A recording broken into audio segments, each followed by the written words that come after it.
আমি বলতে চাই স্পষ্ট ভাষায়, যদি একজন হিন্দু তার পূজা মণ্ডপ তৈরি করে পূজা করার অধিকার বাংলার বুকে রাখে, যদি একজন খ্রিস্টান গির্জা তৈরি করে বাংলার বুকে পূজা করার অধিকার রাখে, বৌদ্ধ যদি এদেশে গির্জা তৈরি করে ইবাদত করার অধিকার রাখে, আহলুল হাদিসরা হলো স্বাধীনতা আন্দোলনের মূল নায়ক।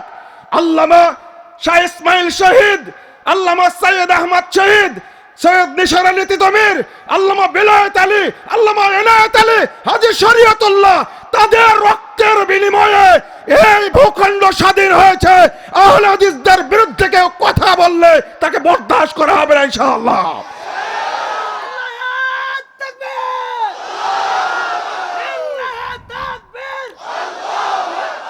বন্ধুরা আমার, আহলুল হাদিসদের দলিলের বিপক্ষে কোনো কিছু দাঁড়াতে যখন না পারে, তখন আহলে হাদিসদের উপরে মামলা করা শুরু হয়, আহলে হাদিসদের উপরে আক্রমণ করা শুরু হয়।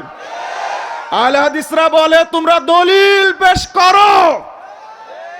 বেদাতীদের কাছে দলিল নাই, শয়তানের মতো যুক্তি ছাড়া কোনো দলিল নাই।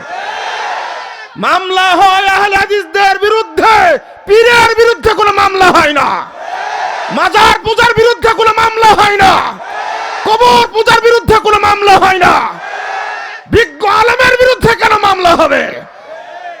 বাংলাদেশে কত মাজার রয়েছে ভাঙ্গা হয় না, বাংলাদেশে কত বেশ্যালয় রয়েছে ভাঙ্গা হয় না।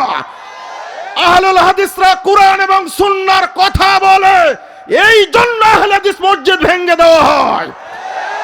তোমাদের শবে বরাতের দিনে পকেটে আর টাকা ঢুকে না, মিলাদে আর টাকা ঢুকে না, এই জন্য আহলে হাদিসদের বিরোধিতা, তাই না? যদি আমি একটা বক্তব্যে বলি, যতদিন একজন আহলে হাদিস বাংলার বুকে টিকে থাকবে, ততদিন মাজার পূজারী বেদাতীরা ঘুমাতে পারবে না ইনশাআল্লাহ।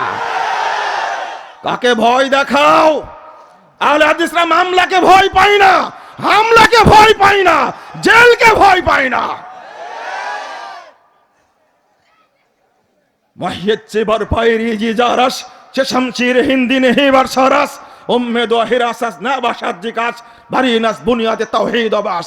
আহলে হাদিসদের চূড়ান্ত বক্তব্য এটাই, আহলে হাদিস একজন তরুণ যদি বেঁচে থাকে তবুও তিনি দাওয়াতি কাজ করবেন ইনশাআল্লাহ।